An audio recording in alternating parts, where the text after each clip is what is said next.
Buenas tardes a todos. Veo muchas caras conocidas, eso me gusta, ¿eh?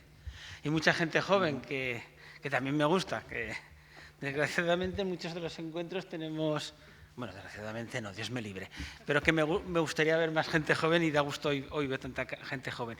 Bueno, pues hoy es el primer acto que hemos organizado este año en el museo en relación con en realidad no con el día, con el mes, porque nosotros lo tomamos un poco en grande, el mes de la niña y la mujer investigadora, ¿vale? Y, bueno, siempre lo tomamos así en grande, es el 11 de febrero, pero durante todo este mes vamos a hacer una serie de actividades. Charlas como las de hoy, va a haber un par de charlas, va a haber un visionado de una película de una paleontóloga, va a haber la entrega de premios de pequeños vídeos, en fin, hay un poco de todo. Yo recomiendo que miréis la página web porque hay muchas actividades, todas. Hay una muy chula que os va a encantar, Las hembras del museo. En fin, así es el nombre que le dieron mis compañeras. Le hemos dado otro nombre un poco diferente, pero básicamente es eso, no digo más, para que luego tengáis la curiosidad de ver lo que es eso. Bueno, pues hoy tenemos el placer de tener a Julia Galán, la doctora Julia Galán. Julia es geóloga, doctora en paleontología por la Universidad de Zaragoza, miembro del grupo Aragosaurus, exmiembro, bueno, ser de Aragosaurus nunca se pierde. Actualmente está en la Universidad del País Vasco, con una postdoctoral, y durante bastante tiempo estuvo con nosotros en el museo, ¿vale? Fue durante 2 años el alma del museo, ¿no? Ella, sobre todo, ha trabajado, ha investigado y sigue investigando en quirópteros fósiles, en murciélagos, ¿vale? Murciélagos del Cuaternario, del Pleistoceno, sobre todo ha trabajado en cuevas de Aragón y de los famosos yacimientos de Atapuerca. Bueno, no hay muchos especialistas de quirópteros en España, los hay muy poquitos, muy poquitos. A pesar de que son muy abundantes en el registro fósil del Pleistoceno, de las cuevas del Pleistoceno, pero hay muy pocos, y eso le ha abierto a Julia una posibilidad de abordar una línea de investigación en la cual casi está ella solo y poco más, ¿no? Poco más.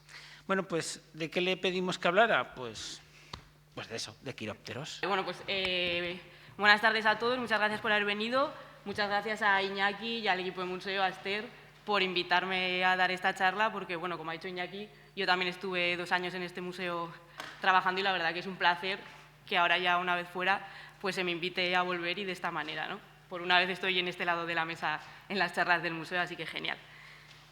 Bueno, poco más tengo que decir para presentarme, más allá de lo que ha dicho Iñaki y del título de mi charla, que yo creo que la verdad que no he dejado mucho a la imaginación, ¿no? Pues eso, soy paleontóloga, estudio murciélagos y el tema de la charla va a ser pues el tema de mi investigación, que son los murciélagos del Cuaternario de España. Entonces vamos a ver, bueno, de la península ibérica, vamos a ver de qué va esto.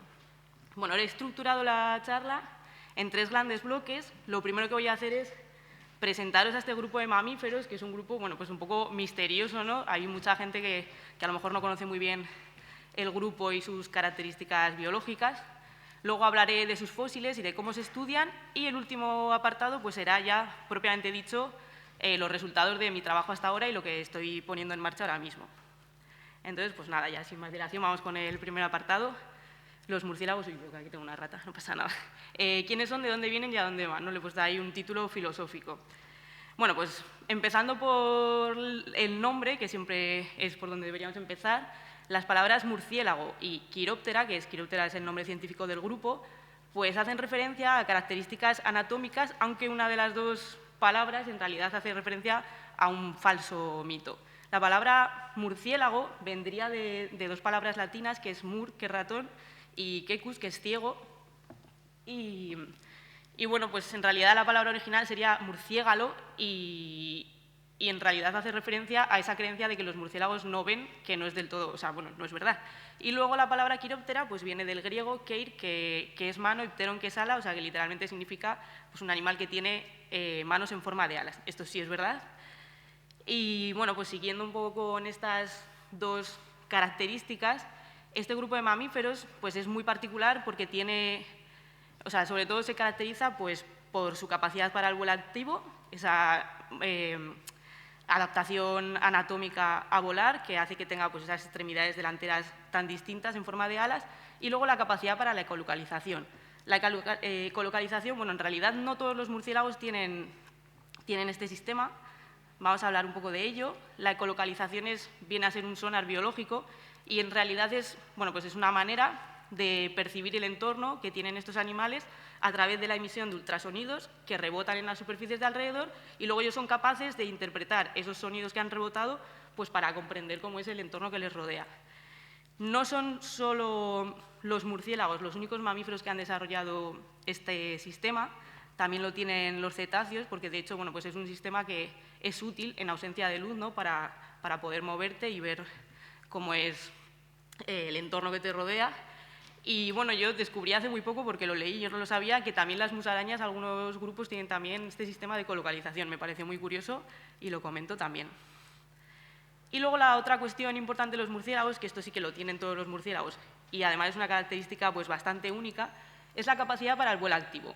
Son los únicos mamíferos que han desarrollado esta capacidad y además es que dentro de la historia evolutiva de los vertebrados es una adaptación que ha surgido solo 3 veces a lo largo de la historia de la vida.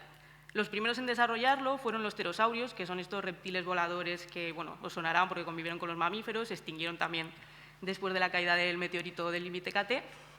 Los siguientes que desarrollaron la capacidad del vuelo activo fueron las aves, que de hecho son dinosaurios, son un grupo de dinosaurios.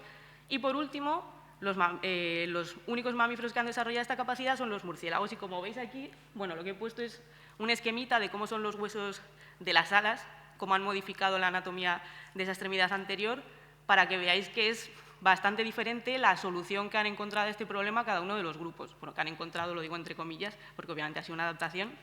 Y entonces, así como en los pterosaurios consistió en una elongación muy grande del último de los dedos, pues como por así decirlo, es como que tuvieran el dedo meñique súper largo y ahí está sostenido el patagio, que es lo que le da esa superficie para poder volar.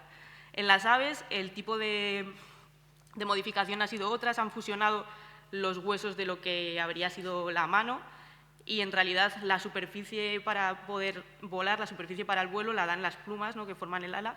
Y luego en los murciélagos se trataría también de una elongación de los dedos, pero en este caso de los 4 últimos dedos. Y es muy importante que en este caso la membrana del patagio no solo une la extremidad anterior con la inferior, sino que además está entre los dedos, ¿vale? También. Y bueno, la forma de las alas en los 2 vertebrados que ahora mismo pueden volar, que existen, que son las aves y los murciélagos, ya veis que al ser muy diferente también les da un tipo de vuelo distinto. Luego depende mucho de cada especie, pero en general podríamos decir que en las aves prima este rendimiento, esta eficiencia a la hora de volar y en el caso de los murciélagos lo que prima sería la maniobrabilidad. Vale, otra cuestión que me gustaría aclarar, como pone en el título con mucho énfasis, es que no son ratones con alas los murciélagos, ¿vale?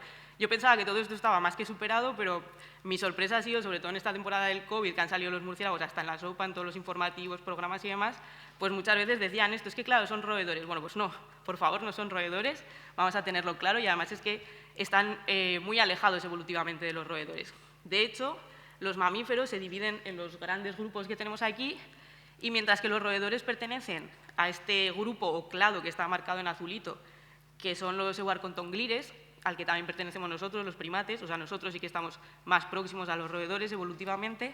Los murciélagos pertenecen a otro grupo, que es el que está más abajo, que lo marca en rosita, que es la Eurasiateria, y comparten este grupo pues, con animales tan diversos como puedan ser las musarañas, los ungulados, los cetáceos o los carnívoros.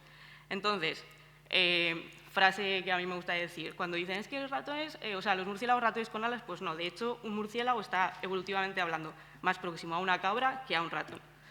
Ya está, con esto para que quede fijada la idea. Bueno, la historia evolutiva de los murciélagos viene de lejos. Los primeros restos fósiles de estos animales que se conocen datan de hace más de 50 millones de años. Para los que no seáis geólogos, bueno, pues 66 millones de años es el momento de la gran extinción de los dinosaurios, o sea que en realidad los primeros fósiles de murciélagos aparecen muy poco después, o relativamente poco tiempo después en el registro geológico. Y además, son estas dos imágenes que he colocado aquí, que si os fijáis, es que ya presentan una morfología, una anatomía que es prácticamente igual que la de los murciélagos que encontramos hoy en día.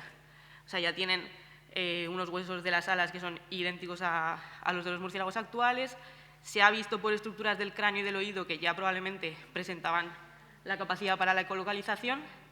Y entonces, bueno, pues esto nos hace preguntarnos cómo habría sido el ancestro del que proceden los murciélagos, del cual no tenemos registro.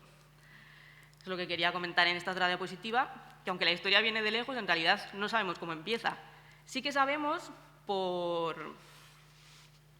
datos moleculares, por estudios que se están haciendo ahora en genética, que hay 3 grandes grupos actualmente en los murciélagos, que son los que he querido indicar aquí a mi derecha.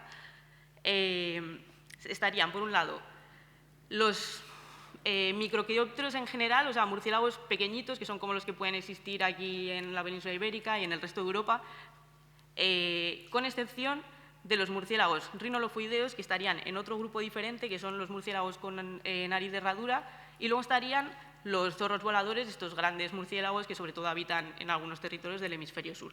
Y por lo visto, la sorpresa que se llevaron los investigadores cuando hicieron estos análisis moleculares es que están más emparentados los Rhinolophus de nariz de herradura, o sea, los murciélagos con nariz de herradura, con los megaquirópteros, mientras que el resto de los murciélagos de pequeño tamaño formarían otra agrupación aparte. Y bueno, lo curioso de este grupo, como os decía, es que así como en otros linajes de mamíferos conocemos muy bien las distintas etapas evolutivas o adaptativas que han ido sufriendo las especies del linaje, en el de los murciélagos no lo sabemos. He querido poner aquí de ejemplo el caso de la evolución de los caballos o de los équidos, o el caso de la evolución de los cetáceos, que sí que se conoce en el registro fósil ese antepasado que habría tenido, pues en el caso de los cetáceos, una adaptación a caminar sobre el medio terrestre, y más o menos especies que van mostrando como una adaptación progresiva a esa forma de vida acuática. Pero con los murciélagos, pues no se tiene ese, vamos a llamarlo, eslabón perdido entre el ancestro, que se supone que habría sido también un animal que se habría movido por tierra, y los murciélagos ya con plena capacidad para el vuelo. Aquí os he querido poner un esquema de una de las hipótesis que se han planteado de la evolución de los murciélagos, pero que ya os adelanto que no es la única, porque hay varias y la verdad que los investigadores no se ponen de acuerdo, pero bueno, esta ha sido de las más recientes que he encontrado y un poco coge un poco de esta y un poco de aquella, entonces os la he querido presentar aquí como una posibilidad. Pero ya os digo que no es definitiva y que esto podría ir cambiando. Parece ser, o podría ser, que el ancestro, que sería el animal que vemos aquí arriba, que no se conoce por los fósiles, ¿vale? Se imaginan que sería así, habría sido un animal de pequeño tamaño, arborícola, nocturno, esto más o menos ya se contemplaba en otras hipótesis, pero lo que proponen aquí por primera vez es que además habría tenido una membrana interdigital, que es lo que os he comentado antes, esa membrana entre los dedos, que sería un poco una característica pues, vital a la hora de explicar cómo se han formado las alas de los murciélagos. Y luego, cada uno de los 3 grandes grupos que os he ido comentando habrían desarrollado el resto de las características, y aquí es donde viene la cuestión un poco problemática, porque esta hipótesis requiere que, por ejemplo, la capacidad del vuelo y la capacidad de la ecolocalización haya surgido de manera independiente en linajes distintos, ¿no? Y esto, bueno, pues a la hora de explicar una filogenia siempre es problemático, pero la verdad que tampoco hay ninguna otra hipótesis alternativa que sea mejor en todos los aspectos. Bueno, además, esta adaptación que tienen los murciélagos a poder volar les ha permitido explotar un nicho ecológico en el que no tenían muchos competidores, y eso les ha permitido pues, diversificarse muchísimo y prácticamente extenderse por todo el continente, salvo pues, en ciertas zonas de clima más boreal. Como veis aquí, pues es que están en todas partes. Si acaso los grandes murciélagos, los murciélagos tipo zorros voladores, sí que están más restringidos a algunas áreas del hemisferio sur, pero el resto de grupos aparecen en todo el planeta. Y además son el segundo grupo de mamíferos más diversificado después de los roedores. Bueno, y el que sean muy diversos en el planeta, pues tiene también como consecuencia que es que son muy diversos en nuestro territorio. En la península ibérica tenemos hasta 31 especies que habitan actualmente, más otras 4 especies que habitan en islas de España o de Portugal. Todos los murciélagos que tenemos aquí, no solo en la península ibérica, sino en el resto de Europa, son del grupo este de los microquirópteros junto con los rhinolophoideos. Y bueno, como veis, pues en España tenemos cuatro familias representadas, casi todas con muy pocas especies pertenecientes a esa familia, excepto los vespertiliónidos, que sí que tienen más especies.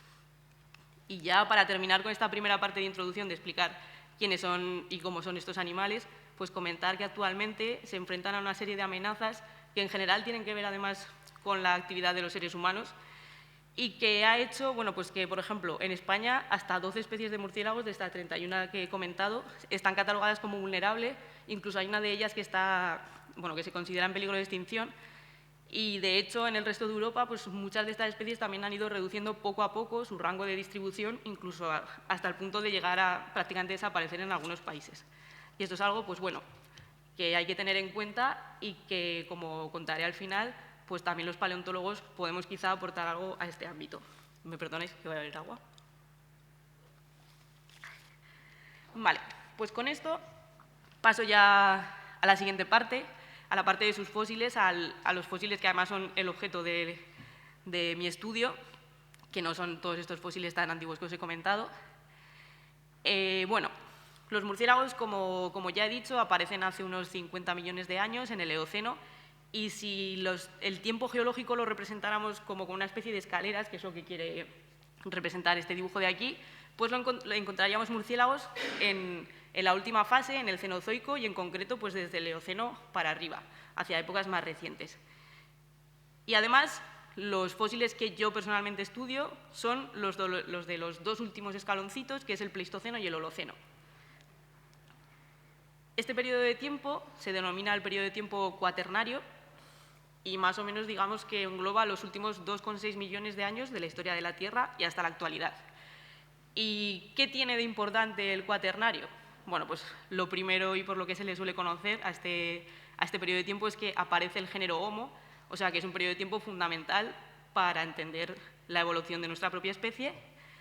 Luego, además, es un periodo de tiempo en el que conocemos que se han sucedido unas fuertes fluctuaciones climáticas, es decir, la edad de hielo conocida por todas tuvo lugar en el cuaternario y no es el único periodo, ¿no? O sea, lo que tenemos es una alternancia entre fases glaciares, donde la temperatura del planeta era relativamente fría, y fases interglaciares, donde la temperatura era algo más cálida.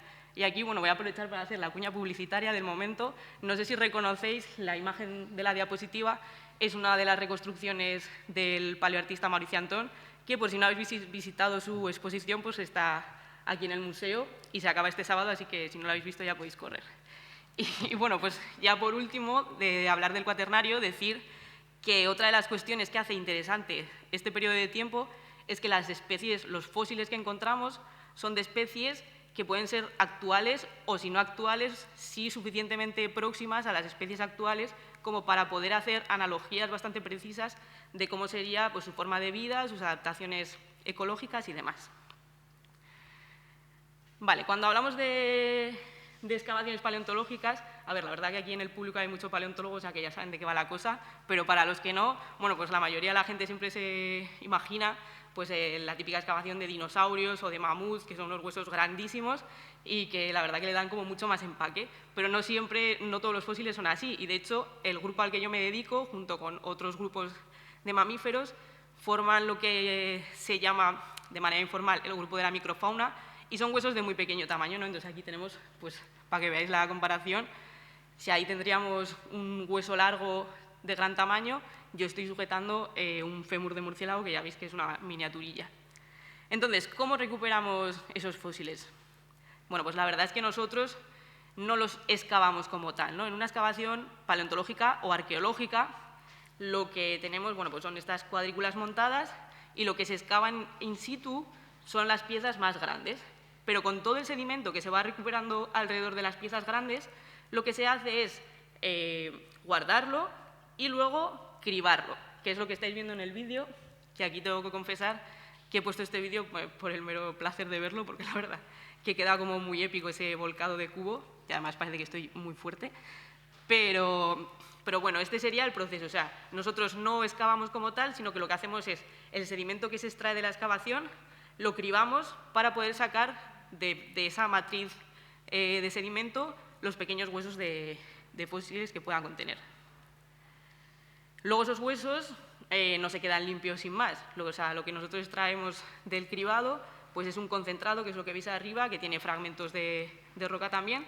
Tenemos que separar esos huesos y además hay que estudiarlos con microscopio pues precisamente por este pequeño tamaño que tienen las piezas. Vale, dentro del grupo de los pequeños vertebrados, son fósiles de animales pequeños, pero la verdad es que son muy útiles. ¿Y por qué son útiles? Bueno, pues en primer lugar, porque la mayoría de estas especies presentan una evolución muy rápida.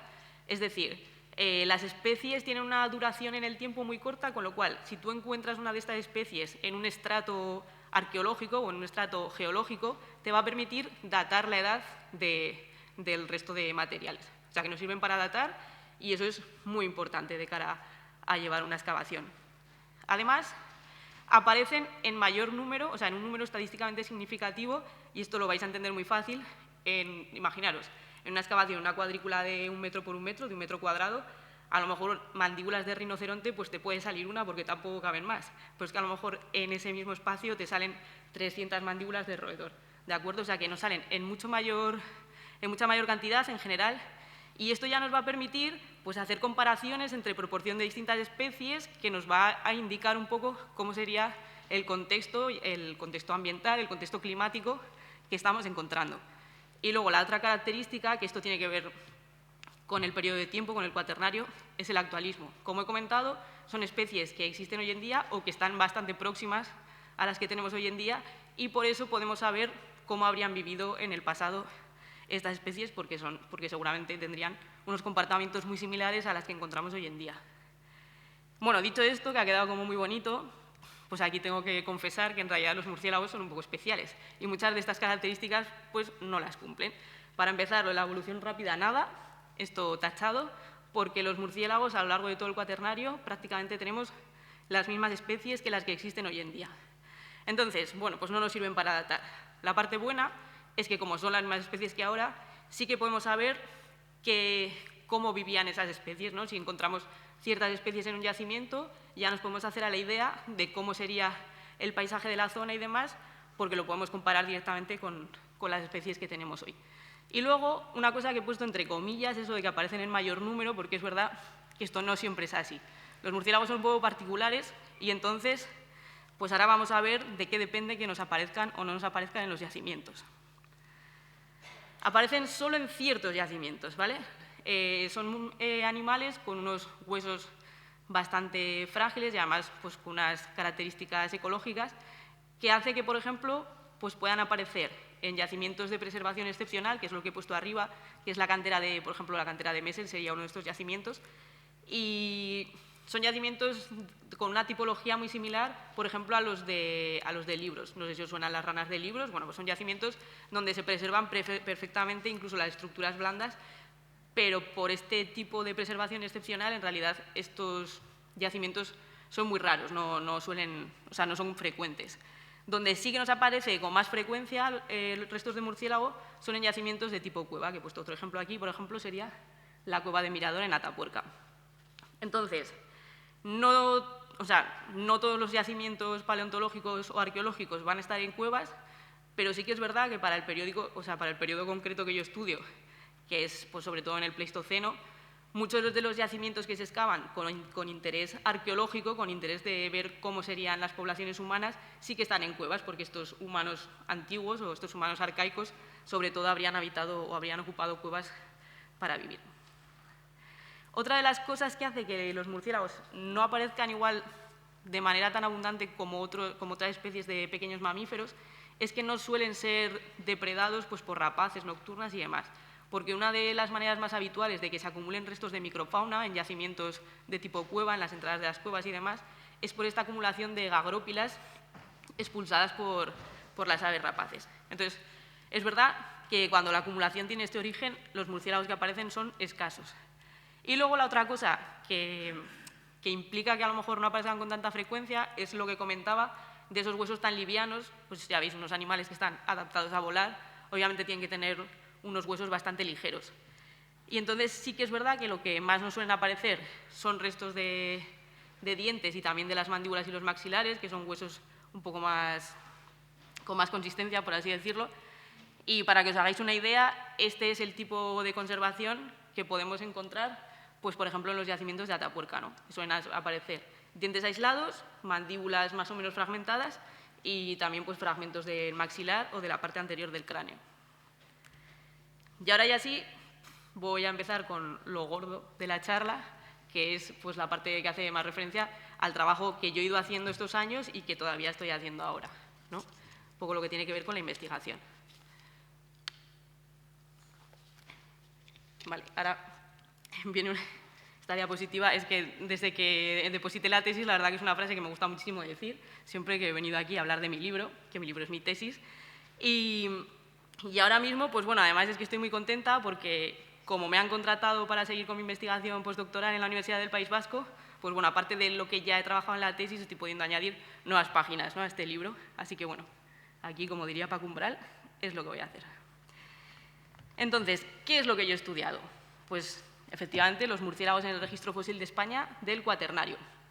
En España tenemos registro de murciélagos bastante más anterior, desde hace más o menos 25 millones de años, en el Oligoceno superior, pero es verdad que en estos periodos del Neógeno no aparecen, o sea, las citas son muy puntuales, no hay muchísima información. Y es ya en el Cuaternario cuando empieza a ser un poco más profuso lo que vendría siendo su registro. Y aún así, ya veis, por los mapas de aquí, habría que actualizarlos porque esto es del año 2019, entonces han ido saliendo algunos yacimientos más, pero vaya, en el Pleistoceno inferior y medio ya veis que se pueden contar con los dedos de la mano. En el Pleistoceno superior sí que hay más abundancia de yacimientos y luego en el Holoceno no hay tantos, no sé muy bien por qué, pero lo que quiero decir con esta imagen es que todavía queda mucho por hacer, ¿no? Hay muchos huecos por llenar en el conocimiento de los quirópteros de nuestro país en estas cronologías. Bueno, y ahora aquí os quiero hablar un poco de los yacimientos en los que he trabajado y también de las peculiaridades que tiene trabajar en cada uno de estos yacimientos.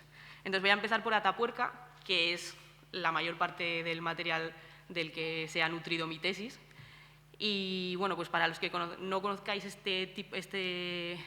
esta localidad paleontológica y arqueológica, bueno, pues son unos yacimientos que están en Burgos y que se descubrieron cuando decidieron excavar un ferrocarril a lo largo de la sierra, que es la imagen que tenéis aquí. Toda esta trinchera se creó para que por allí pasara un tren, que luego pues nunca llegó a pasar, y lo que ocurrió es que literalmente atravesaron unas cuantas cuevas que estaban colmatadas de sedimento y ahí es donde se han hecho pues, los grandes descubrimientos que tienen que ver con la paleontología humana en nuestro país. Voy a hablar del equipo, no solo por agradecer la labor de todo el equipo y eso, que veáis que al final somos mucha gente los que hacemos que el trabajo siga para adelante. Aquí veis que tenemos a la jefa, que por cierto está sentada aquí en primera fila, Gloria Cuenca, pero también porque con esta foto se puede uno hacer muy bien a la idea de qué tiene Atapuerca de especial.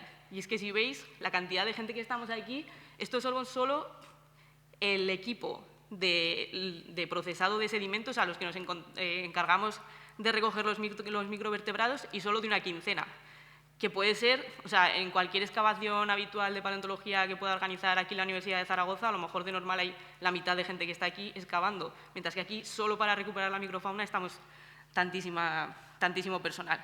Bueno, ¿esto por qué es? Pues porque en Atapuerca es como un monstruo, ¿no? Trabajamos muchísima gente, se llevan muchos yacimientos a la vez, se recupera una cantidad de material enorme y además se trabajan muchísimos días seguidos. Con lo cual esto implica también pues, una problemática a la hora de gestionar cómo se trabaja con este material. Bueno, los yacimientos con los que yo he trabajado, que seguramente sonarán, son la Sima del Elefante, que es de donde proceden los restos de humanos más antiguos de Europa Occidental, el yacimiento de Galería, que es un yacimiento que ahora están saliendo muchísimas novedades pues, bueno, del tipo de humanos que vivían allí, con una tecnología acheliense, la Gran Dolina, que es la secuencia más larga y más completa que tenemos en Atapuerca, de cuyos niveles inferiores es de donde viene la famosa especie Homo antecessor, y la Sima de los Huesos, que es bueno, pues esta capilla sistina, ¿no?, de la paleontología humana que tenemos en nuestro país, de cuyo interior pues, procede una cantidad de individuos enormes de unos humanos que parece ser que estarían en la línea evolutiva de los neandertales. Bueno, esto que os decía, de la tantísima gente que trabaja en Atapuerca, pues conlleva que a la hora de procesar el sedimento, la metodología de trabajo es en la base siempre la misma, ¿no? Pues recogida de sedimento, lavado tamizado de ese sedimento para quitar la matriz arcillosa o lo que viene siendo el barrillo, y luego recuperación de los restos que están en los concentrados. Pero aquí pues tiene sus peculiaridades que tienen que ver pues, también con la logística que conlleva procesar todo ese material. Si os fijáis en la foto 1, tenemos un montonazo de sacos, que son todos los sacos que proceden de un único de los yacimientos que os he comentado y que pueden ser los sacos que han ido excavando a lo largo de un par de jornadas, y estamos un mes allí. O sea, que imaginaros la cantidad de sedimento que tenemos que lavar al día. Procesamos toneladas. Entonces, todo este material se tiene que llevar desde las zonas de excavación hasta la zona de lavado, que está en otro pueblo. Bueno, no en otro pueblo, pero hay que ir en furgoneta. Y entonces, ya para empezar, para poder lavar todo ese material, hay que construir un montaje bastante complicado, con andamios y demás, para que puedan estar lavando a la vez, pues como mínimo 4 personas. Además, procesar todos estos sacos es un lío de cara a la organización, porque no os creéis que podemos coger cualquier saco y echarlo ahí y mezclarlo todo. O sea, cada saco es una muestra, cada muestra tiene su etiqueta, cada muestra tiene un recuadro del que ha salido. Entonces, cuando descargamos todas las furgonetas, tenemos que ir abriendo cada saco, buscar la etiqueta, a ver, pues este viene, por ejemplo, de la Grandolina y además es del cuadro F5. Y entonces nosotros allí tenemos montados otra vez todos los cuadros, imitando los de los yacimientos, y tenemos que ir colocando los sacos en su sitio, pues como quien juega a los barcos. Con lo cual ya es un proceso que requiere bastante trabajo. Y luego, de cara a lavar y tamizar las muestras, bueno, pues el sedimento de estos sacos hay que ponerlo en cubos, hay que anotar siempre qué es lo que estás poniendo, de dónde procede. Cada día hay que dejar en todo el cuaderno anotado pues todo lo que se ha hecho para que si luego hay algún problema se pueda revisar. O sea que, digamos que la logística se las trae. Y todo esto, contando que a lo mejor hay 15 personas pululando por allí, pues bueno, hay que tener mucho cuidado. El proceso de lavado, esto sí que más o menos es igual que en todas partes, pero siempre teniendo en cuenta eso, que se ponen varios puestos, uno a la vez de otro, para ir pudiendo procesar material con más velocidad. Si os fijáis aquí hay como varios tamices, una torre de tamices superpuestos. Cuanto más abajo, más fina es la luz de malla, y entonces lo que hacemos es recuperar fracciones de distinto tamaño. Bueno, aquí esta foto me gusta mucho. Hay que tener en cuenta que durante el lavado te pueden salir cosas que no solo son restos de pequeños vertebrados, ¿vale? Pues hay que tener cuidado porque a lo mejor pueden salir algún resto que, aunque sea de pequeño tamaño, viene de un animal más grande, pues pueden ser dientes, pueden ser falanges o pueden ser también fragmentos de industria lítica. Entonces hay que andarse con mucho ojo, porque todas estas cosas que salen, que no las estudiamos nosotros, lo tenemos que llevar al equipo correspondiente, pues para que lleven a cabo su investigación. Y una vez lavado, bueno, pues el material se pone a secar en los tamices de secado, y ya con eso lo que hacemos, que tampoco es moco de pavo, es triar todas estas muestras. ¿Veis aquí? Esto es los concentrados que obtenemos después de lavar, y si os fijáis en esos fragmentitos de color como más crema, con alguna mancha oscura, esos son los restos de hueso. Entonces todo eso lo tenemos que ir quitando, separando, y luego pues cada especialista en cada grupo estudiará lo suyo. Yo, por ejemplo, luego me tengo que revisar cuáles de todos esos huesos son de murciélago para estudiarlos por separado. Bueno, habiendo hablado de los yacimientos de Atapuerca, voy a hablar ahora de los yacimientos de Aragón, que también fueron, bueno, pues algunas localidades que incluí en el estudio de mi tesis. Y aquí, además, me voy a centrar en los yacimientos de los Pirineos, porque también conllevaban una logística súper complicada para el procesado del sedimento, pero muy diferente a la de Atapuerca. Ahora veremos por qué. También quería mostraros un poco el equipo. Esta foto me gusta mucho. Esto es de una campaña que montamos en el verano de 2015, en la Sierra de Secús, en los Pirineos. Y aunque veis tantísima gente aquí, paleontólogos o científicos, bueno, paleontólogos porque sí que había algún otro geólogo, pero paleontólogos estamos 3, ¿vale?, de toda esta gente. En realidad lo que hicimos fue aprovechar una de las campañas de prospección espeleológica que montaron los miembros del CEA, y no solo del CEA, también de otros de otros equipos de espeleología de Aragón para prospectar las cuevas de esa zona y nosotros nos unimos para poder aprovechar así todo el montaje logístico que este grupo había organizado. Ahora lo vais a ver. Como os digo, la base de procesar el sedimento para sacar los restos de pequeños vertebrados es siempre la misma, pero luego lo tienes que adaptar a las circunstancias de cada sitio. ¿Y aquí cuál era el problema? Bueno, pues que estos yacimientos estaban a 3 horas andando del punto civilizado más cercano, con lo cual había que tener muy calculado la cantidad de peso que podías llevar. Además, si os fijáis en la foto 4, es el… bueno, está mal numerado, tendría que ser la foto 3, perdón. Ese es el lugar donde lavábamos el sedimento, nada que ver con Atapuerca, ni andamios, ni gente lavando a la vez. Ahí estaba yo, pues con 2 tamices redonditos de estos almas puro estilo del oeste, lavando en el río, de manera un poco primitiva, la verdad, pero bueno, era lo que podíamos hacer. Y sobre todo, esto que os digo, el tener muy controlado la cantidad de peso que podíamos transportar, pues nos obligó, a pesar de que sacamos muy poco material, ya veis, lo que está ahí extendido en esos sacos amarillos es prácticamente la totalidad del sedimento que sacamos, pero les tuve que tener a mis pobres compañeros triando, incluso por la noche, con los frontales puestos, esclavizados, la verdad, los pobres, porque es que no podíamos llevarnos todos esos sacos. O sea, las mulas que tuvimos que usar para llegar hasta allí, para luego volver, no podían ir tan cargadas. O sea, que los tuve que tener triando incluso por la noche. No sé cómo no me odiaron después de eso. Y nada, pues para recrearnos un poco en la espectacularidad del sitio, pues este era el camino de ascenso con las mulas que usamos de trekking mule para llegar. Este fue el campamento base, que es donde pasamos, pues me parece que estuvimos 8 días allí, sin contacto con el exterior, porque ya os digo que ahí no se podía llegar ni con coche ni con furgoneta.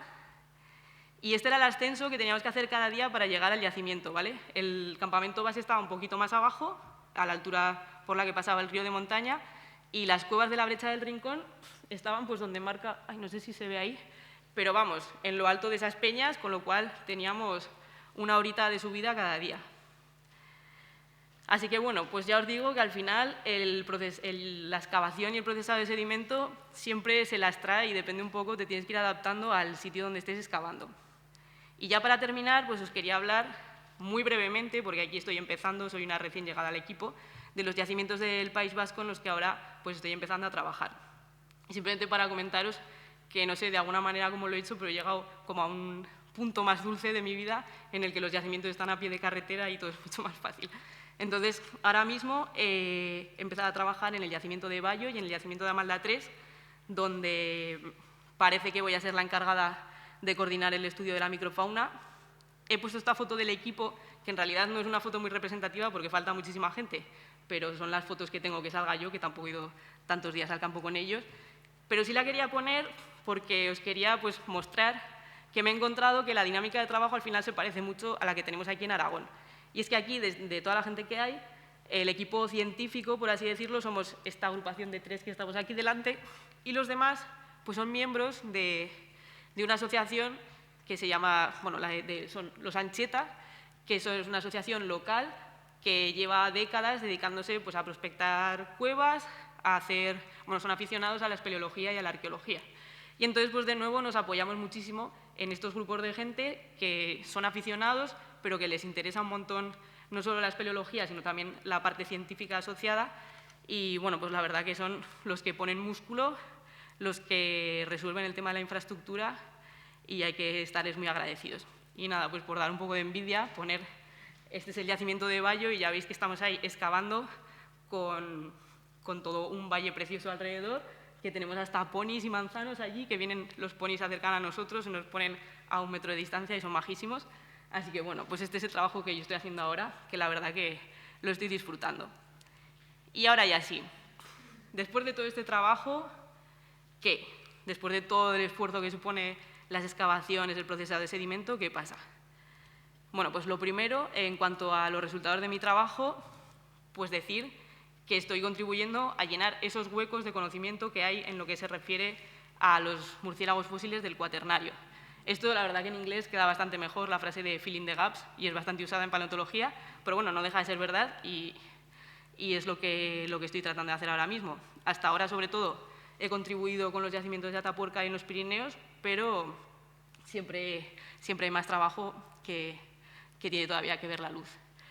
En cuanto a resultados y a su importancia, bueno, pues quería hablar en primer lugar de los resultados de Atapuerca, que son posibles gracias a que tenemos una buena secuencia estratigráfica, una secuencia muy completa, que además ha sido estudiada por muchos equipos diferentes, está muy bien datada, se conoce la estratigrafía perfectamente y además tenemos datos procedentes de ámbitos muy diferentes. O sea, hay mucha gente trabajando aquí y eso siempre facilita que una vez tú tienes tus resultados los puedas comparar con los resultados de otros estudios y ver si son coherentes entre sí o no.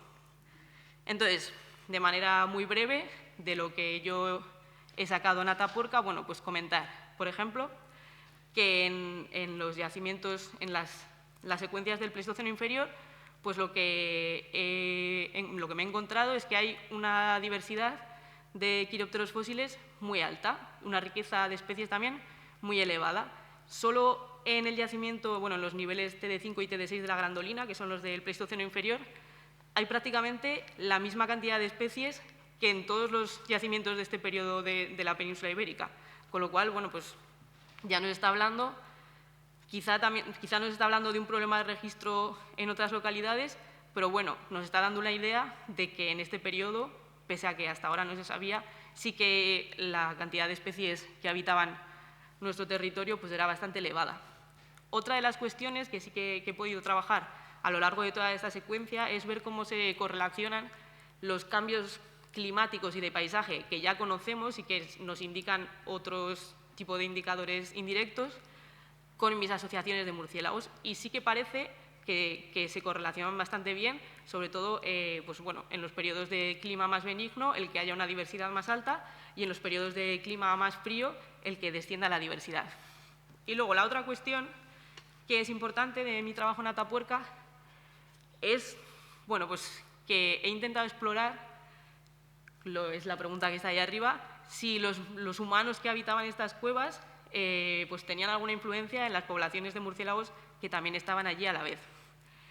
Y los resultados indican que sí en algunas condiciones. ¿Qué quiero decir? Bueno, pues una de las cuestiones que se puede ver cuando estudias una asociación de murciélagos en cuevas es el tipo de colonia, o tratar de inferir el tipo de colonia que estaba habitando la cueva en ese momento. ¿Cómo hacemos eso? Pues viendo el patrón de mortandad. ¿Y cómo vemos el patrón de mortandad? Bueno, pues en lo que hay que fijarse es en el desgaste de los dientes, porque si los dientes están muy desgastados sabemos que serían individuos más viejos, y si los dientes están sin desgaste sabemos que serían individuos juveniles. Entonces, por ejemplo, una colonia de tipo cría, o sea, una colonia para criar, sobre todo la mortandad más elevada que vamos a encontrar son de estos individuos juveniles o recién nacidos, que van a ser más vulnerables, mientras que en una colonia de hibernación va a haber una mortandad elevada tanto de individuos juveniles como de individuos muy mayores ya.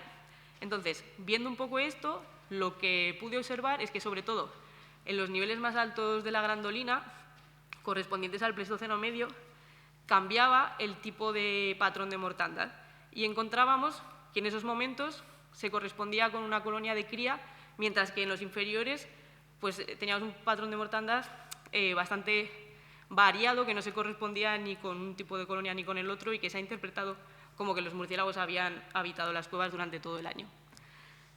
Bueno, pues este momento de cambio del tipo de uso de la cueva por parte de las colonias coincide, curiosamente, con uno de los momentos donde la ocupación humana fue más intensa. Se sabe que hay un nivel que está pues, lleno de fragmentos de industria, o sea, lleno de industria lítica, lleno también de restos de grandes animales pues, procesados. Entonces, sí que podría indicar que justamente cuando los humanos estaban haciendo un uso más intenso de la cavidad, y además ya son especies humanas que estarían también por la cronología en la línea de los neandertales, un poco más próximos a los humanos modernos que los de los niveles inferiores, pues es cuando los murciélagos dicen, bueno, aquí ya no podemos criar, vamos a tener solo colonias de tipo de hibernación que a lo mejor que son un poco menos delicadas, ¿no? Entonces, bueno, pues es una de las cuestiones interesantes de este trabajo. He hablado de cuando tenemos una buena secuencia, porque es verdad que es lo que da más jugo y lo que todos soñamos con poder trabajar, pero también los datos puntuales de quizá yacimientos que no tienen una buena secuencia, pero que sí que podemos más o menos datar, pues nos dan datos interesantes. Por ejemplo, puede ser el hecho de ampliar el rango geográfico conocido para algunas especies. Y bueno, pues pongo aquí 2 ejemplos de especies que han salido en yacimientos de los Pirineos, que no es, sin ser zonas muy alejadas de donde suelen vivir, sí que no se conocen justamente en esa zona que existan esas especies o están justo en el límite del rango de distribución altitudinal actual, con lo cual pues esa presencia nos puede llevar a hacernos la pregunta de si en ese momento geológico estaban allí esas especies porque a lo mejor el clima era un poco diferente, o si el hecho de que no existan ahora se puede deber a procesos de actividad humana. Sería pues, una línea que se podría trabajar bastante en este tema. Hay bastante por cortar. Y otra cuestión sería el hecho de ampliar el rango temporal de otras especies. Pues, por ejemplo, de Myotis mistacinus no había evidencia en el registro fósil, al menos de la mitad norte peninsular, y ha aparecido en algunos de los yacimientos de los Pirineos. De Plecotus macrobillaris, que es una especie muy desconocida, no hay ningún registro fósil documentado, no ya en la península ibérica, sino en el resto del mundo, y parece que tendríamos ejemplares de esta especie en uno de los yacimientos que he sacado de los Pirineos, de la Brecha del Rincón. Y luego, por ejemplo, pues de Barbastela, también, este sí que se conocía, que estaba en el registro fósil, pero el hecho de que haya salido en la parte baja de la Grandolina pues nos indicaría que ya estaba presente en nuestro territorio 200.000 años antes de lo que se creía. Y ya con esto voy a terminar. En resumen, al título de mi presentación, ¿por qué son interesantes estudiar los murciélagos cuaternarios de la península ibérica, sus fósiles? Bueno, pues lo primero, porque nos permite observar cómo han cambiado las asociaciones de estas especies y su distribución en los últimos 2,6 millones de años. Eso nos lleva a poder analizar la correlación de esas asociaciones y de esos cambios con fluctuaciones climáticas, con cambios en el paisaje o con la interacción con el ser humano. Y por último, y esto está en proceso de trabajarse, pero pienso que todos estos datos pues, pueden contribuir a generar modelos que son potencialmente transferibles al ámbito de la bioconservación de este grupo, que como ya hemos comentado al principio de la charla, pues bueno, las especies ibéricas de estos animales hay muchas que están enfrentando a ciertas amenazas ambientales y que están llegando, están igual no desapareciendo, pero sí reduciendo mucho su rango de distribución. Entonces, bueno, pues también pueden aportar datos interesantes a este tema. Y con esto termino. Agradeceros la atención. Espero que no se haya hecho muy larga y me quedo a vuestra disposición para preguntas o comentarios o lo que queráis hablar.